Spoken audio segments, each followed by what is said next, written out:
Sound ready, 3, 2, 1, action. Dulu ada rambut kepang, gua sekarang ngambang merah-merah. Kalian ditambah manis, pulang antar dari mana?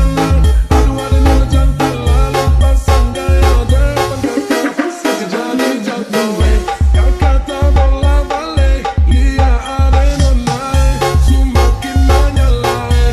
Kakak hati susah. Dunia keuangan Indonesia kembali diwarnai kabar penting. Ketua Dewan Komisioner Lembaga Penjamin Simpanan atau LPS Purbaya Yudi Sadewa baru-baru ini menyampaikan bahwa masih ada peluang untuk menambahkan likuiditas bagi bank-bank milik negara atau yang dikenal sebagai himbara. Menariknya, dana cadangan tersedia di Bank Sentral dikabarkan mencapai sebesar 250 triliun, jumlah yang luar biasa besar dan bisa menjadi senjata penting dalam menjaga stabilitas sistem keuangan nasional. Pernyataan ini muncul di tengah situasi ekonomi global yang belum sepenuhnya stabil. Tekanan inflasi masih terasa, nilai tukar rupiah sempat melemah, dan permintaan kredit dari sektor real terus meningkat. Jadi, keputusan untuk membuka peluang penambahan likuiditas bukanlah langkah biasa, tetapi strategi struktur yang punya implikasi luas bagi perbankan dan perekonomian Indonesia. Likuiditas adalah istilah kunci dalam dunia keuangan. Secara sederhana, likuiditas berarti kemampuan sebuah bank untuk memenuhi kewajiban jangka pendeknya, seperti penarikan dana nasabah, pembayaran antar bank, atau pencairan kredit yang sudah dijanjikan. Bayangkan sebuah bank seperti jantung ekonomi yang terus memompa darah ke seluruh tubuh. Kalau jantung itu kekurangan darah, maka tubuh akan lemah. Begitu pula bank, jika kekurangan likuiditas, sistem keuangan bisa terganggu. Likuiditas juga berfungsi sebagai pelindung pertama saat terjadi gejolak ekonomi. Ketika pasar keuangan tidak stabil, likuiditas tinggi memberi ruang bagi bank untuk tetap beroperasi tanpa panik. Inilah mengapa LPS dan Bank Sentral menaruh perhatian besar terhadap kecukupan likuiditas, terutama di bank-bank besar seperti Himbara yang memegang sebagian besar dana masyarakat. Himbara yakni Bank Mandiri, BRI, BNI, dan BTN adalah tulang punggung pembiayaan nasional. Keempat bank ini menguasai sekitar 40% lebih pangsa kredit nasional dan menjadi garda depan dalam menyalurkan pembiayaan untuk UMKM, pertanian, nelayan, hingga proyek strategis pemerintah. Namun, meningkatnya permintaan kredit juga berhenti, berarti membutuhkan dana kerja mereka meningkat. Jika likuiditas terlalu ketat, bank bisa kesulitan menyalurkan kredit baru, bahkan berisiko menaikkan suku bunga pinjaman. Dari sisi lain, pemerintah ingin kredit terus tumbuh agar ekonomi tidak melambat. Oleh karena itu, tambahan likuiditas bagi Himbara bukan hanya untuk menjaga kesehatan bank, tapi juga memastikan roda ekonomi masyarakat tetap berputar. Bank-bank milik negara memiliki peran strategis bukan hanya sebagai penyalur dana, tetapi juga sebagai alat kebijakan fiskal dan moneter. Melalui Himbara, pemerintah dapat menyalurkan program-program prioritas seperti kredit usaha rakyat, pembiayaan perumahan subsidi, hingga dukungan pembiayaan untuk proyek infrastruktur nasional. Semua itu membutuhkan dana besar dan arus kas yang lancar. Ketika likuiditas mencukupi, bank bisa lebih fleksibel dalam menentukan kebijakan bunga dan tenor kredit, serta lebih cepat dalam menyerap permintaan pembiayaan dari masyarakat.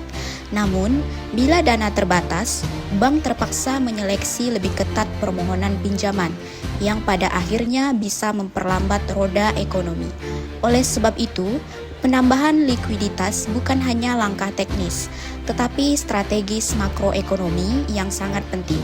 Ini adalah cara pemerintah dan otoritas moneter memastikan bahwa transmisi kebijakan ekonomi berjalan efektif dari tingkat pusat hingga ke pelaku usaha di desa-desa dan pelosok daerah. Lebih jauh, kebijakan ini juga diharapkan dapat meningkatkan kepercayaan pasar terhadap stabilitas perbankan nasional. Investor, pelaku bisnis, hingga masyarakat umum akan melihat bahwa sistem keuangan Indonesia memiliki cadangan yang cukup untuk menghadapi tekanan global. Karena pada dasarnya, kepercayaan adalah modal utama dalam dunia keuangan. Jika masyarakat percaya bahwa bank aman dan pemerintah siap menjaga stabilitas, maka dana akan tetap tersimpan di sistem perbankan, bukan mengalir keluar. 4 bank besar milik negara, yakni Bank Mandiri, BRI, BNI, dan BTN, atau yang dikenal dengan sebutan Himbara, memegang peran yang sangat penting dalam menjaga denyut perekonomian Indonesia. Keempatnya bukan sekedar lembaga keuangan yang menyalurkan kredit, melainkan pilar utama dalam menopang stabilitas ekonomi nasional. Setiap bank memiliki fungsi yang berbeda, namun saling melengkapi dalam ekosistem pembiayaan nasional. Bank Mandiri dengan kapasitas aset terbesar menjadi penopang utama dalam sektor koperasi dan proyek-proyek besar strategi nasional. BRI yang dikenal sebagai Bank Rakyat menjadi tulang punggung pembiayaan sektor mikro kecil dan menengah yang menjadi pondasi ekonomi rakyat di seluruh pelosok negeri. Sementara itu, BNI berperan dalam memperkuat sektor perdagangan dan hubungan ekonomi internasional. Adapun BTN dengan fokus utamanya pada pembiayaan perumahan dan pemerataan. Pernyataan Purbaya Yudi Sadewa tidak datang tiba-tiba. Dalam beberapa bulan terakhir, berbagai indikator menunjukkan bahwa sistem keuangan Indonesia cukup kuat. Namun ada potensi tekanan di sektor perbankan akibat ketatnya likuiditas global. Bank-bank di dunia sedang menghadapi kenaikan suku bunga acuan dari bank sentral utama seperti The Fed. Kondisi ini membuat biaya dana meningkat dan arus modal ke negara berkembang menjadi lebih lambat. Untuk mengantisipasi itu, Purbaya menegaskan bahwa Indonesia masih punya ruang likuiditas sebesar 250 triliun di bank sentral yang dapat dioptimalkan kapanpun dibutuhkan. Artinya, LPS dan otoritas moneter tidak menunggu krisis terjadi, tapi sudah menyiapkan langkah pencegahan dari sekarang. Dana 250 triliun ini sejatinya bukan dana baru. Ini adalah hasil dari penempatan dana pemerintah di Bank Indonesia selama masa pandemi COVID-19, di mana pemerintah menempatkan dana untuk memperkuat likuiditas perbankan dan mendukung program pemulihan ekonomi nasional. Sebagian besar dana itu masih tersimpan menjadi semacam bantal keuangan untuk menghadapi situasi genting. Dengan cadangan sebesar ini, Bank Sentral bisa mengalirkan dana kembali ke sektor perbankan jika diperlukan. Misalnya melalui skema penempatan dana pemerintah, pembelian surat berharga negara, SBN, atau fasilitas repo.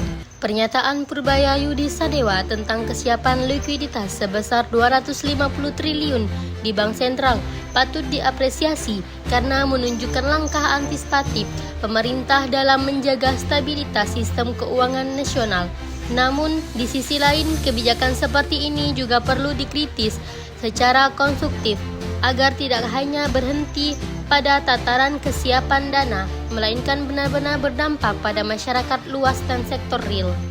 Saya pribadi setuju dengan arah kebijakan yang disampaikan oleh Purbaya, pendekatan free and safely, yaitu kebijakan pencegahan sebelum krisis terjadi, merupakan langkah yang bijak di tengah situasi global yang masih penuh ketidakpastian. Kita ketahui tekanan eksternal seperti kenaikan suku bunga global dan pengataan likuiditas internasional bisa dengan cepat mempengaruhi stabilitas domestik. Oleh karena itu, menjaga cadangan likuiditas di bank sentral menjadi bentuk kesiapsiagaan yang sangat penting. Namun, jika kita melihat lebih dalam, tantangannya bukan hanya tentang tersedianya likuiditas, tapi bagaimana likuiditas itu benar-benar tersalurkan secara efektif ke ke sektor-sektor produktif. Selama ini, kebijakan penempatan dana pemerintah di bank-bank himbara memang terbukti menambah ruang gerak perbankan. Tetapi, efeknya terhadap peningkatan pembiayaan UMKM dan pelaku ekonomi kecil seringkali belum maksimal. Masih banyak pelaku usaha kecil yang kesulitan mendapatkan akses kredit karena kendala administrasi, jaminan, dan prosedur yang panjang. Jika penambahan likuiditas benar-benar dilakukan, dampaknya akan sangat luas. Pertama, bank memiliki ruang lebih besar untuk menyalurkan kredit. Ini bisa mempercepat pertumbuhan ekonomi. Kedua, sektor produktif seperti pertanian, perdagangan, dan industri kecil akan mendapat dorongan karena akses pembiayaan menjadi lebih mudah. Namun, kebijakan ini juga memiliki risiko.